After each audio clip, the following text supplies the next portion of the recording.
What's going on, everybody? It's Behrlythere back with another video. This time it's not a build video so much, like on a specific build. It's not a dungeon video, but it is a Backstabber video. I'm going to be going over my 2-year adventure of backstabbing and where it's at right now with the newest patch and updates, and just my opinions on it, and hopefully that will give you guys a better decision on like how you want to, if you decide to play a Backstabber, how you play it. Obviously, first I want to say thank you guys for coming in and watching the video. If you could please hit the like button and the subscribe button. It helps not only me, but it helps the community. It gets the game out there a lot more. Recently, Outlands has hit 5,500 players online at one time, and that's an amazing thing. Shout out to Owen and team for creating the best UO experience that any of us could have imagined. 27 years later, I think. So awesome job, guys, for everything that you've done. Everything we do as content creators is to kind of try to help the game out. So yeah, if you could hit the like button, hit the subscribe button, leave a comment down below about which build you think you're going to go with, and what you've been playing, and maybe some of your comments and critiques on what you've seen and your experiences. So that'd be great. If you could also go over to twitch.com/Behrlythere and give me a follow on Twitch. I do go live usually a couple times during the week, hopefully whenever I'm not dealing with all of my children. I'm a father of 4, so it gets kind of weird. And I usually try to stream at least once on a Friday or a Saturday night. We do the big charity streams are on Friday and Saturday nights. So far, we've raised a little over $30,000 for various charities, including mental health, suicide prevention, and just health in general. This at the recording of this video for the month of June, we raised $1,500 for the American Brain Tumor Association. So we've done it. This community is an amazing place. But anyways, let's get down straight to it, right? I started playing a Backstabber. Let's see, this character is 600 and, well, my account is 639 days old, but I've been doing it we're coming up on 2 years, right? It's not quite 2 years, but we're about a year and a half, a year and some change in it. And so far we have completely gone through fencing. We've completed the fencing codex. We have completely gone through macing. We've done the entirety of macing as a Backstabber. We've done all of swords as a Backstabber. And as the making of this video, I felt it was appropriate. I could probably go ahead and just make the video, and it wouldn't be a big deal. I have basically almost finished the Archery codex as well. So I feel like for the standard Backstabbers, not including the arcane wrestling Backstabber, which I will get to eventually, I just haven't got to it yet, but for the standard 4-weapon skill Backstabbers, I have basically done it all, and I think I have an idea of where I think it's at. Right, we'll start off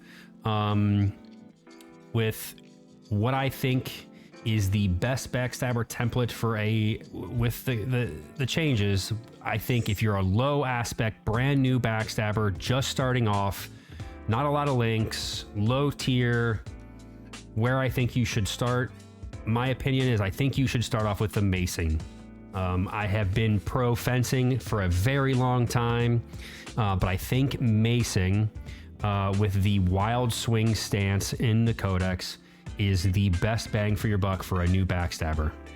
The reason being, as per each level here, as you can see and read, if you can, I'll read it out. It reduces accuracy by 2% per rank, but it increases your damage by 8% per rank. And that's just a straight out damage buff. Straight up damage buff. 8% right off the top.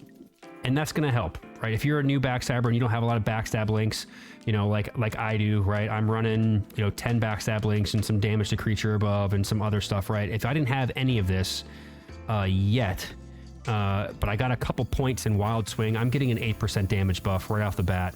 And And the shatter finisher isn't bad if you're there to finish off a mob with low health. It's not bad. So in my opinion, as a brand new, just starting off, I think macing is the way to go for that flat damage increase. Now, if I'm going to say mid-game to end game, where you're not worried about damage because you're already one-shotting mobs, I'm going to say fencing is your go. The reason why I say fencing is your go is because the Blackguard stance is at max level a 21% chance to proc a Blackguard tick and if you're at that mid game to end game level and you're hitting mobs for 6 to 10k, your Blackguard ticks are going to be 2, 3 up to, I've seen 6.5k Blackguard ticks, and maybe somebody else in the comments can say like I've had even bigger, but that's going to allow you to do some big boy damage to some really big mobs. But until you've got enough damage to where you're actually you're not so much worried about you're worried about killing the mob and not trying to get over that damage cap.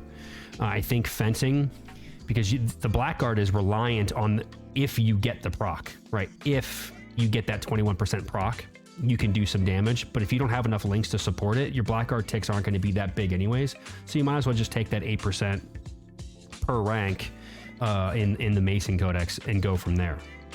So that's just my opinion. Mid to end game, I think Backstabbers running fencing are going to be really useful.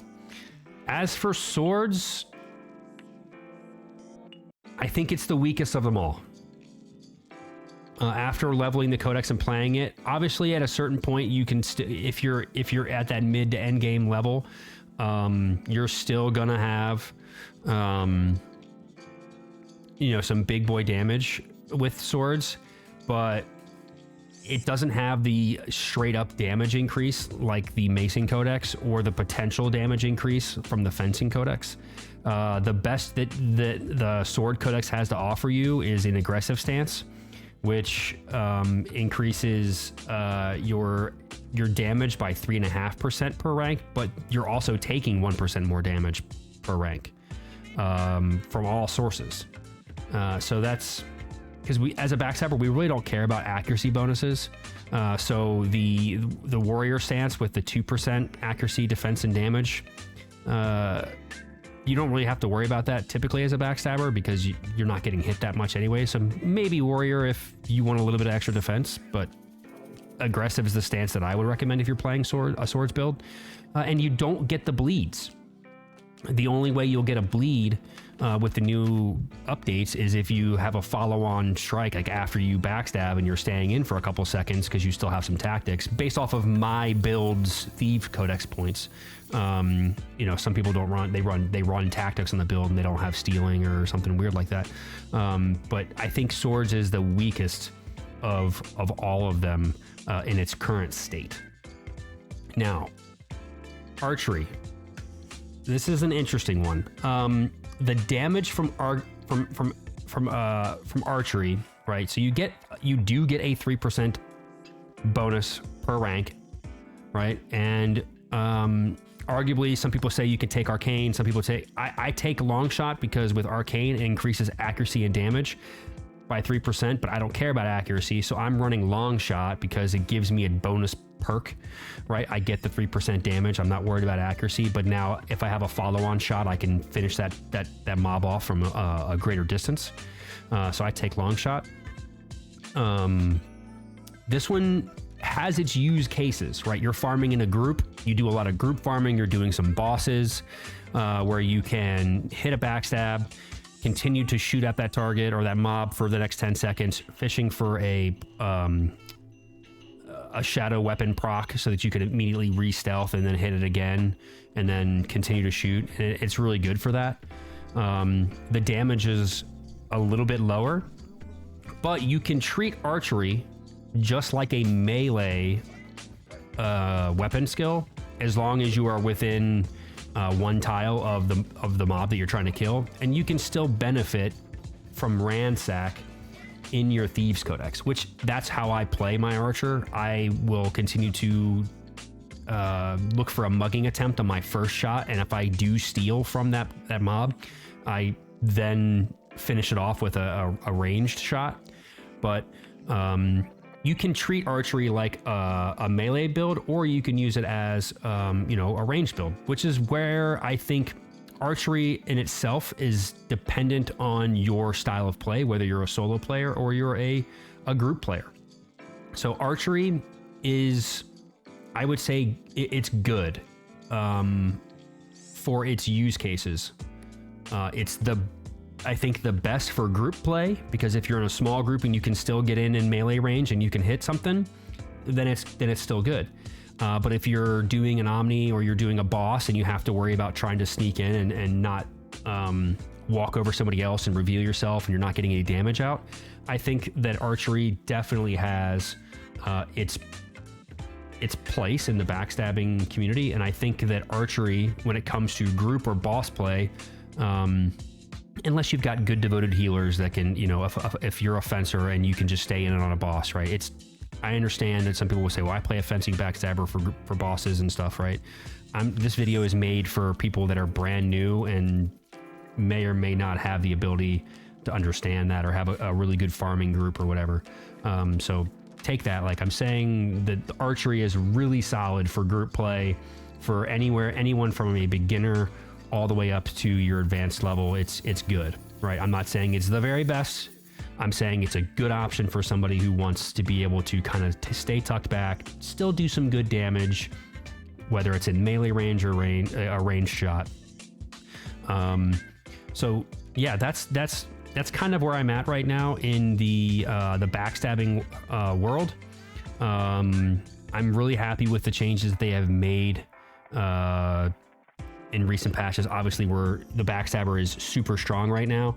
But if you made it this far in the video, drop a comment down below and let me know like what Backstabber you're playing. If you have any questions, I always do my best to answer questions down in the comments. But yeah, as of the making of this video, for early game, I'm gonna say macing. For mid to end game, I'm gonna say, this is for solo, I'm gonna say fencing is the best. Swords, just unless you're leveling a codex, don't. And then if you're in a group play or like that range dynamic, archery is actually in a really good spot right now. So I appreciate you guys taking about 10 minutes, 15 minutes out of your day to watch this little video, and hopefully there's a new backstabber out there that learned something. Appreciate you guys. Have a good one.